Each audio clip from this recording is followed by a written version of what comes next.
Halo teman-teman, jumpa lagi di channel saya Belajar Cybersecurity bersama Pak Semi. Nah, kali ini saya sedikit ingin membahas satu masalah yang belakangan ini lagi hot ya, lagi panas-panasnya. Nah, kita lihat di sini ya, masalah Tokopedia ya, kebocoran data di Tokopedia. Nah, ini juga saya dapatkan informasinya dari Facebook, media sosial yang lain, Facebook, LinkedIn, dan beberapa yang lain termasuk Twitter ya. Nah, di sini emang disebutkan bahwa sekitar 91 juta data pengguna Tokopedia dikabarkan bocor ya dan diperjualbelikan. Nah, kalau dilihat menurut manajemen Tokopedia ada upaya pencurian data pengguna. Nah, ini masih aman ya, karena informasi penting pengguna seperti password, dibilang informasi penting pengguna seperti password tetap berhasil dilindungi ya. Nah, oke. Nah, kebetulan kalau kita lihat di media lain, ini sampai saya dapat ini nih ya, data account ya, di mana ada sekitar 15 juta user ID ya. Kalau dilihat di sini, saya zoom ya. Nah, ini sepertinya didapat dari database ya, ada user ID, username, user email, password ya, status, full name, dan seterusnya ya, lengkap. Nah, cuma di bagian username kita lihat dikosongin atau tidak ditampilkan karena sensitif ya. Nah, berdasarkan informasi yang saya dapat, itu informasi seperti data-data nomor HP, email, dan seterusnya kan ini memang plain text ya. Nah, karena ini kan dianggap sebagai data yang tidak terlalu sensitif. Sedangkan dari sisi password itu menurut Tokopedia itu digunakan, atau mungkin menurut kalau saya lihat dari media sosial dibilang bahwa Tokopedia menggunakan hash, password hash yang berhubungan dengan SHA-384. Nah, kita lihat di sini apa itu SHA-384 ya. Ini sebenarnya kayak model MD5 ya. SHA-384 ini adalah function of cryptographic algorithm ya, di mana ini sebenarnya mirip dengan yang digunakan di SHA-512 ya. Nah, tapi bedanya adalah ini di outputnya menjadi 384 bit ya. Kalau kita lihat di SHA-512 dia biasanya hasilnya lebih panjang. Jadi kalau udah menggunakan hash yang panjang seperti ini ya, sebagai perbandingan, kalau Anda menggunakan SHA-1 atau SHA-1 atau SHA-2, untuk melakukan cracking itu tidak terlalu lama ya. Tapi kalau udah hashnya 256 atau 512 atau 384 seperti yang diisukan seperti ini ya, ini nge-cracknya lama banget. Nah, kita kasih contoh ya. Ini misalnya saya bikin passwordnya misalnya Batman 1 2 3 4 misalnya begini ya. Nah, kalau dilihat ini adalah hasil hashnya. Nah, di sini dengan menggunakan online tool seperti ini kita bisa melakukan cracking ya. Misalnya contoh saya masukin aja di sini ya. Saya copy hasilnya. Ya, saya copy hasilnya, kemudian saya masuk ke decryption. SHA-384 encrypt decrypt, masukin. Nah, kemudian kita coba decrypt. Nah, ini. Jadi kebetulan password ini tidak ada. Nah, saya kurang tahu apakah password yang ada di Tokopedia ini di hash dengan menggunakan SHA-384, 512 atau 256. Tapi yang saya dengar adalah hashnya itu sendiri dikasih salt. Nah, kalau kita lihat apa itu sebenarnya salt ya, salt itu sebenarnya berhubungan dengan ini nih. Di sini ada password hashing security di Crackstation, itu dijelasin bahwa kalau kita menggunakan hash biasa seperti MD5 SHA-256, SHA-384 sekalipun, atau SHA-512, karena algoritmanya sama, ini bisa di-crack. Sebenarnya bukan di-crack ya, lebih ke arah dibandingkan dengan database yang dia sudah punya atau si hacker udah punya. Ini potensi buat password itu ditemukan itu lebih tinggi ya. Nah, jadi ada lookup tables-nya. Lookup tables-nya itu adalah database yang digunakan oleh hacker untuk membandingkan hash yang asli dengan, maksudnya hash yang didapatkan dengan tabel atau database yang berisi hash. Ya, mungkin dia punya 1 juta hash ya, yang disimpan dalam misalnya 50 GB database ya. Nah, ini bisa dilakukan dengan ya lookup table seperti biasa atau reverse lookup tables ya, seperti ini ya. Lookup table seperti biasa, dari hash itu dicari ya. Kalau ketemu ya ketemu ya, atau kebalikan ya, dengan reverse lookup tables. Nah, atau yang paling sering adalah menggunakan rainbow tables ya. Karena rainbow tables ini biasanya isinya banyak sekali ya. Nah, salt itu sendiri adalah variabel yang ditambahkan di depan password kita sendiri. Contohnya di sini ya. Kalau kita hash biasa, dia keluarnya seperti ini nih ya. Kalau kita menggunakan misalnya MD5 ya. Tapi kalau bayangkan kalau hash dari hello itu ditambahkan karakter unik, yang itu sebenarnya bisa dilihat kalau orangnya bisa, atau si attacker atau hacker bisa membongkar algoritma dari satu program, baru dia bisa lihat, oh ternyata saltnya adalah variabel ini ya. Karena variabel ini diusahakan emang tidak bisa ditebak ya, karena ini bisa bentuknya dinamis ya. Nah ini, jadi hasil ini, kalau ini mungkin ya, saya tinggal copy misalnya, terus saya masuk ke bagian ini ya, misalnya di Crackstation lagi ya, kita masukin hash yang tadi. Karena kebetulan algoritma saya sama, ini dengan mudahnya bisa di crack.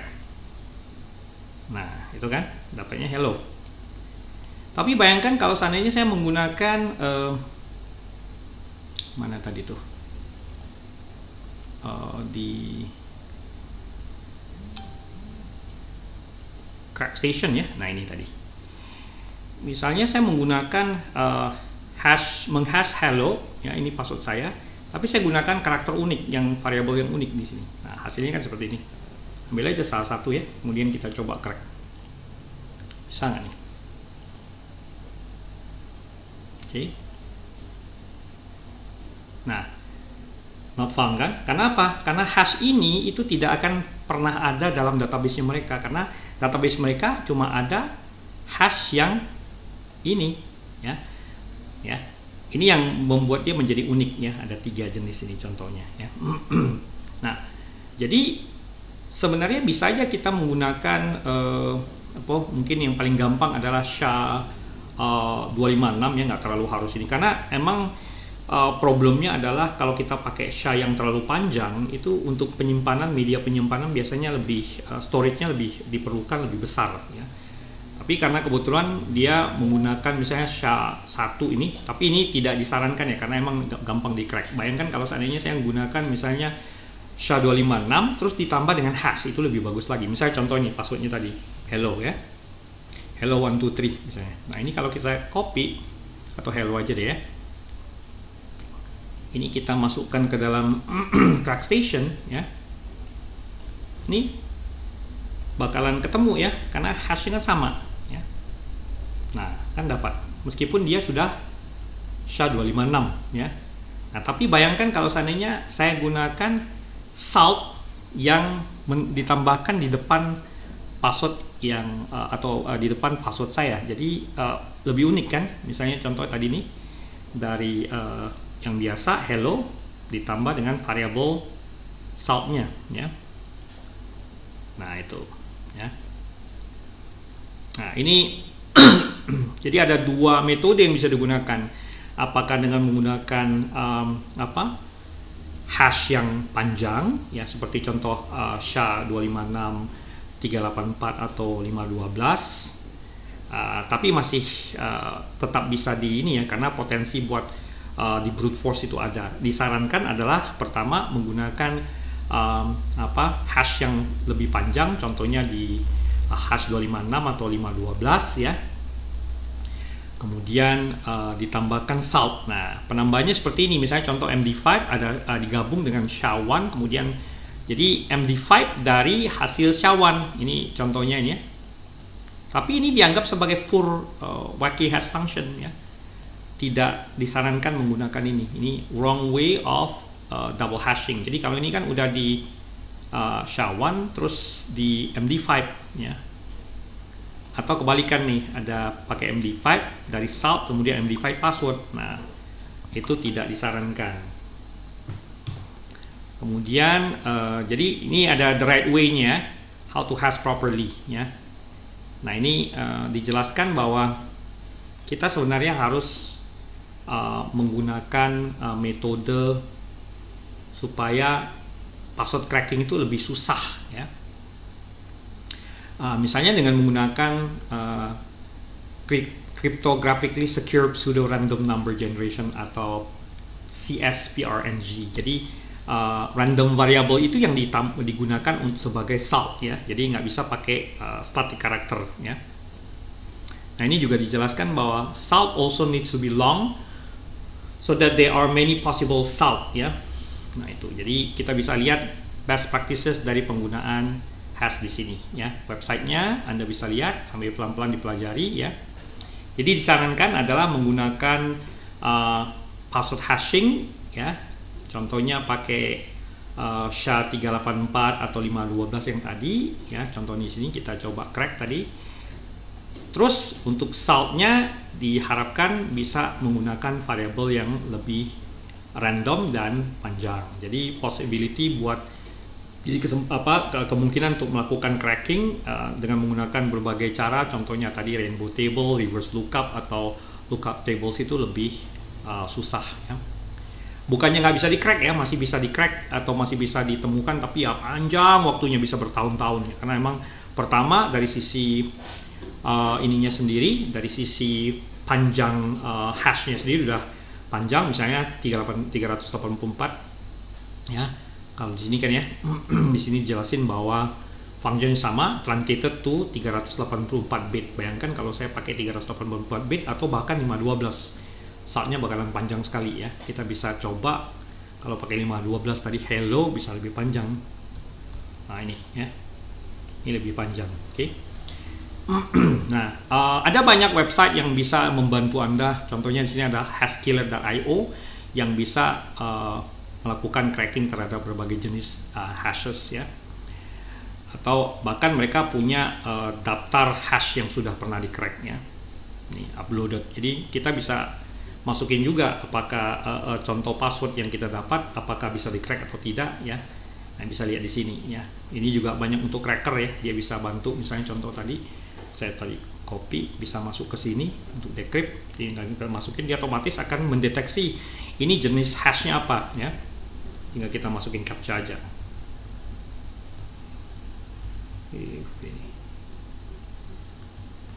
Nah, ini kita coba search ya.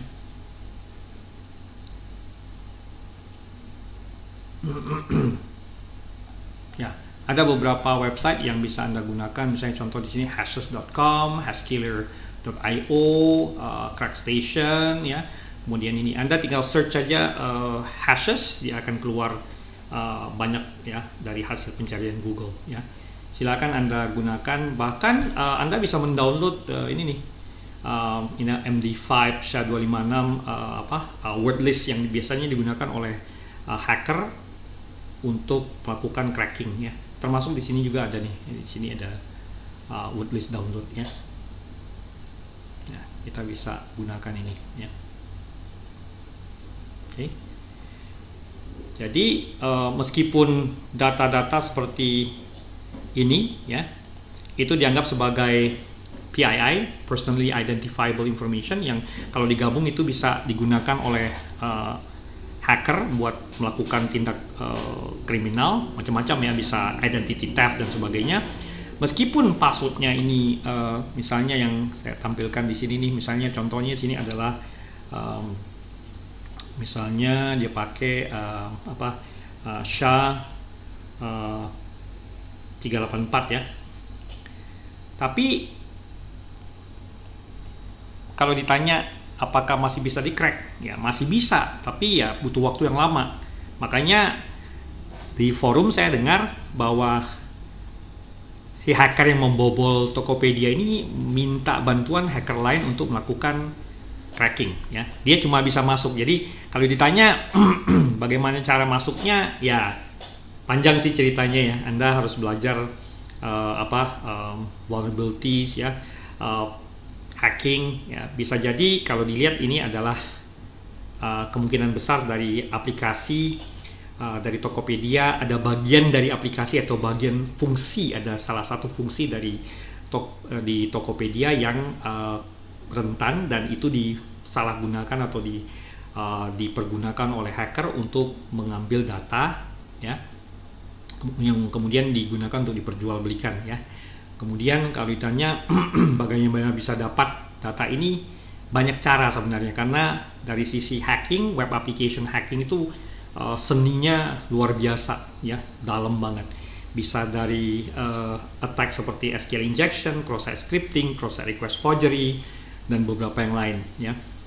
Karena saya sendiri pernah melakukan testing, penetration testing terhadap salah satu bank di Tunisia yang pada saat itu sekitar tahun 2000 berapa ya, 17-18an atau bahkan 2016 ya, tim kami bisa mendapatkan 4000 data dengan mudahnya. Dan kebetulan password yang ada di dalam database bank tadi, believe it or not, dia menggunakan MD5 yang isinya cuma kalau di crack itu sekitar 6 digit ya, semuanya angka. Nah, kan bahaya banget ya. Meskipun secara programming udah benar, udah disimpan dalam bentuk terenkripsi, tapi saltnya sendiri atau datanya sendiri tidak dienkripsi dengan mempergunakan teknik yang disarankan dalam secure coding atau secure programming ya. Jadi ini sebenarnya murni kesalahan dari aplikasi ya. Bisa jadi ada bug atau kerentanan yang sudah dilaporkan tetapi tidak ditindaklanjuti. Karena dari saya sendiri atau dari kami sendiri, saya pernah juga di salah satu BUMN itu ada bug, kita udah laporkan sebagai internal pen tester, sebagai external pen tester, kita udah laporkan bugnya, tapi bugnya tidak di follow up, tidak diperbaiki ya. Ada lagi yang nyerang, ya tetap bisa masuk karena kan tidak diperbaiki, tidak dikoreksi ya. Nah, itu problemnya. Oke. Jadi ini semata-mata saya tampilkan di sini bukan untuk menginformasikan bagaimana melakukan hacking terhadap e-commerce seperti Tokopedia dan lain-lain, tapi lebih ke arah mendidik Anda bagaimana khususnya di bagian di e-commerce ya, tentang pentingnya secure coding ya. Jadi ini bisa dihandle di yang case ini nih, ini sebenarnya bisa dihandle dengan dengan secure coding ya, best practices. Nah ini bisa dihandle di sini ya. Nah bukan cuma secure codingnya sih sebenarnya, kalau mau lebih lengkap sih sebenarnya lebih ke arah secure SDLC ya. Secure SDLC itu adalah Secure Software Development Lifecycle yang sebenarnya mengcover masalah bagaimana kita mengamankan semua data ini dan memastikan bahwa data ini tidak bisa diambil oleh hacker. Oke? Nah, sementara itu dulu yang bisa saya sampaikan. Mudah-mudahan bisa bermanfaat dan kembali saya tekankan bahwa materi kali ini bukan untuk ngajarin Anda hacking, tapi lebih ke arah mengulas ya fakta yang terjadi yang berhubungan dengan Tokopedia dan masalah password dan password salt ya, atau password salting ya. Jadi fokus kita sebenarnya lebih ke arah ini ya, ke masalah yang tadi nih, salted password hashing sama pengamanan dari data pelanggan. Oke. Karena saya sendiri pribadi adalah juga pelanggan dari salah satu e-commerce ini ya. Oke. Sementara itu dulu, mudah-mudahan bermanfaat. Sampai jumpa lagi di pembahasan atau ulasan berikutnya. See you next time. Bye-bye.